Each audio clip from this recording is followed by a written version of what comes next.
Alright, what's going on everyone on YouTube, NES Ruler, and welcome to a brand new review.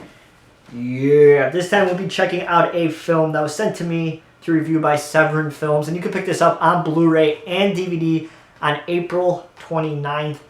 And it's a really fun documentary titled That's Sexploitation, directed by Frank Henenlotter, of course, directed Basket Case, Brain Damage, Bad Biology, all these awesome creature feature films.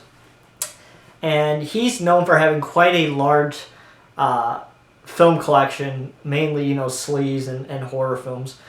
So I couldn't think of anybody really, anybody else to make a documentary about sexploitation than Frank Henenlotter.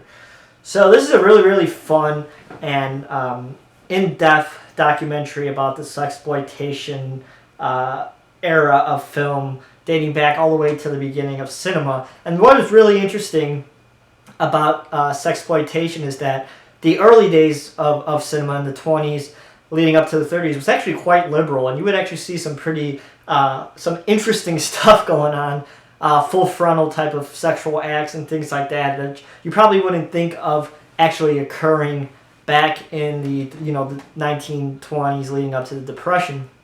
They were actually quite liberal, and there was some interesting stuff going on. There's a whole bunch of clips. David F. Friedman, who is known for running Something Weird Video, which is one of the best horror lines around. Unfortunately it's not around anymore, but he basically talks throughout this entire documentary about his experiences and the people that he met throughout his life making these films. And it's really interesting to get some insight from somebody who actually lived through this era and this genre and actually contributed with film. So it was really interesting. Besides Frank Henenlotter and David Friedman, they're the only two talking throughout the entire film. So it's not your normal documentary in that sense, as you don't have a whole bunch of different people speaking about sexploitation. You just have one really knowledgeable person. And it works. It's not something that I'm typically used to when watching documentaries, but I think overall it works, just having this one guy talking about his experiences. And it's basically 25% interviews, 75% clips, and the clips are just amazing. So let's get into the history of sexploitation. Like I said before, 20s into the 30s was quite liberal, and then the war started and stuff started to become more and more conservative. And then it was 40s really conservative because of World War II. Really weren't seeing that many explicit sexploitation films in the 40s. It was mainly just pin-up girls, and besides that, there's basically no nudity. I mean, they still had arcades with reels in the back, where you put your eyes through the box, and they would show a short clip of a sexploitation film, and then it was cut up into like 10 different parts, so you would have to keep on feeding money if you want to see more. And those were really popular up until the 50s. And we get into the 50s, and then we get to the nudist colony films, and the nudist colony films and the nudie cuties. So I get into both of those. So we have nudist colony films, which is basically what it sounds. It's just nudist colonies, but you can't have full frontal at this point, so it's just the waist up or stuff covering stuff.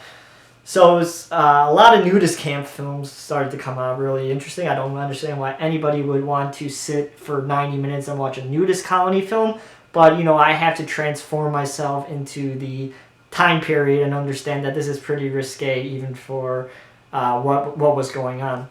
So we had nudist colonies films, which even Herschel Gordon Lewis, the Godfather of Gore, got his start on. And then we had the nudie cuties, which is just beautiful girls put up on display showing off stuff. Once again, no full frontal.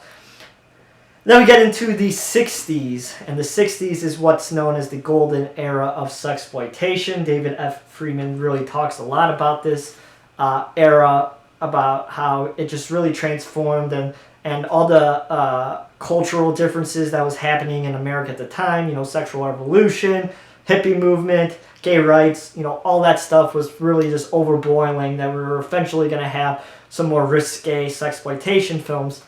And then you would start to see, Full Frontal come into the limelight, and some really, really dark and disturbing sexploitation films that aren't, your typical nudie cuties. They were really, really dark and involved, the horror elements. So it was really interesting. I was really intrigued by that part.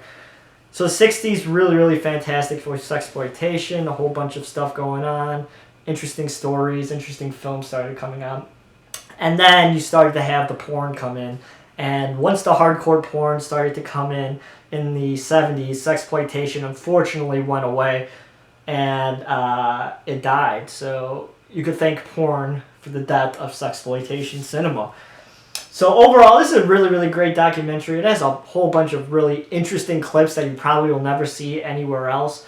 And they're cleaned up, actually. Each one's actually cleaned up pretty well, just because of source material. Some are a little rougher than others, but they're really, really cleaned up. So a Blu-ray for this is definitely recommended, because you could definitely see that.